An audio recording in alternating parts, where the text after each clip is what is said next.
So the first wine we've picked, Châteaux Tour Evêque, a rosé from Provence. Now I know you probably all drank a fair amount of rosé during the summer, and it may feel a bit strange to be drinking rosé in December, but I think there are often times you fancy something a bit more serious than a white wine that will work really well with food.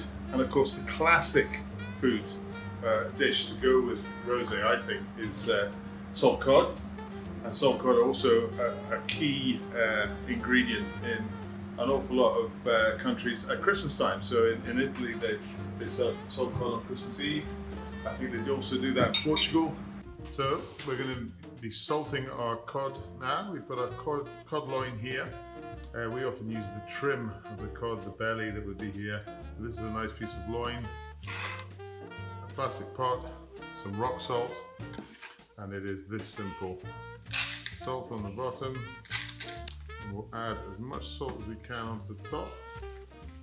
And we're going to leave that, and that will start to pull the liquid out of the cod. So tomorrow I will turn it over, leave it for another 24 hours, and that will be our cod salted and then ready to rehydrate when required.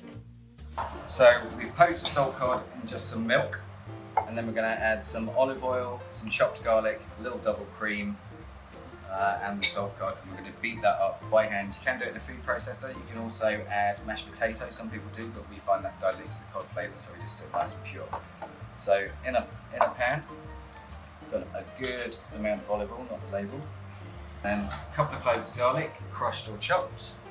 I'm going to warm that up a little bit just to get the garlic flavour going in there. Nice low heat, you don't want to burn the garlic. Just going to get that sizzling. It's had enough. I'm going to in with the salt cod. And then this takes quite a bit of elbow grease, which is going to keep working, keep stirring. You can see it's already starting to break up. It's getting warm, I can feel it with my hand. So at this stage, I'm going to start to add a little bit of double cream.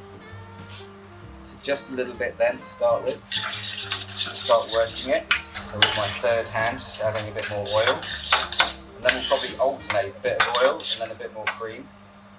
A bit of oil, then a bit more cream. We'll just keep stirring it. You can see inside, it's starting to get really nice and creamy, and that cod almost soaks up the olive oil and the cream. Nice, got pepper. Lovely. Pop that in a bowl. Leave the spoon in there. A few chives just for green, and that'd be great with some white truffle, some black truffle shaved on top, a few croutes, sliced little bits of toast. Creamy vinaigrette, that'd be delicious. Took what, 3 minutes to make? Yep, once you've done your soaking, that's all it takes. And then, yeah, that could make a great canapé. And then we're also going to show you how to make croquettes to go with this fantastic rosé. We don't like to waste anything here at Gambrers, Barry, so we're going to make a little salt cod croquette.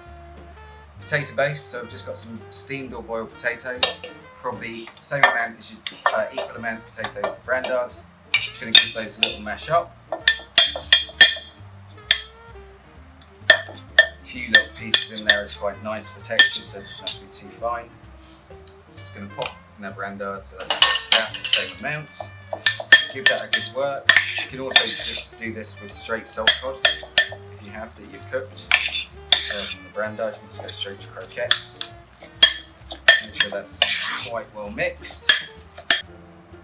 Pop that in. And then just to help bind it and make it a little lighter, we're going to add a little egg. A bit of pepper. Bit of pepper, please, chef. It's good at that. Okay. Okay, a little bit of flour just to help bind it. You might add a little more egg, but we'll just start with one. Don't want it too wet.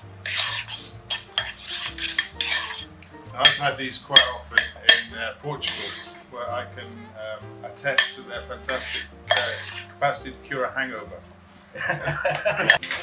Here we are, our fry is set at about 180, not too hot so they crisp up before they go brown. And just to help it come off the spoon, we're just going to have a little dip in the oil first. A little dip, and then just to help it shape, another dip in the oil with the other spoon. nice and close to the oil, and in we go. Try and keep them spread out because they will kind of join together. They seem to be attracted to each other. Give the fryer a little shake, just make sure they're not sticking to the bottom. Okay, they seem to be holding together quite well, which is good. Okay, so we'll leave those for about a few minutes.